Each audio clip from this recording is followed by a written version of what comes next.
Nasipur rail bridge সবশেষ update আমরা দেখাচ্ছি, যেটা খুব শীঘ্রই এই মাসের মধ্যেই হয়তো শুভ উদ্বোধন হবে। তাই রেলের কর্তা ব্যক্তিরা একটা সময় নষ্ট করতে নারাজ। আধিকারিকরা রেল লাইন ভিজিট করতে এসেছে।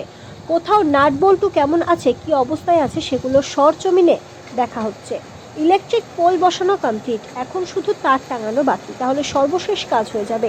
আজিমগঞ্জ সাইড থেকে এই যে প্ল্যাটফর্মটা 6 নম্বর প্ল্যাটফর্ম, এই প্ল্যাটফর্মে দূরপাল্লার ট্রেন আসবে। দূরপাল্লার শিয়ালদা থেকে বহরমপুর হয়ে নসিপুর হয়ে ডাইরেক্ট আজিমগঞ্জে ঢুকবে। এরকমই কথাবার্তা রেলের কর্তা ব্যক্তিরা বলছে।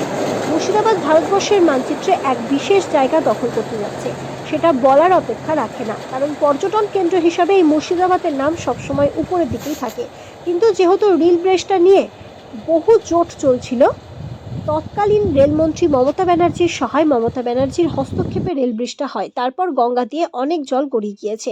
বিভিন্ন দলের এমপিরা তাদের মতন করে প্রচার করছেন, কিন্তু বাংলার নেত্রী মমতা ব্যানার্জি, যেসব ব্যক্তিরা জমি দখলকারীরা যে জমি জটের সৃষ্টি করেছিল, সেখানকার মানুষদের সরিয়ে কাজের উপযুক্ত করা হয়, সেই ব্যবস্থা করে দিলেন। তাই মুর্শিদাবাদের মানুষ মমতা ব্যানার্জিকে দুহাত ভরে আশীর্বাদ করছেন এবং জমি জটকারীরা তাদেরকেও কাজের ব্যবস্থা করে দিয়েছে। এইরকমই কথা ওখানকার মানুষের মুখে শোনা গেল।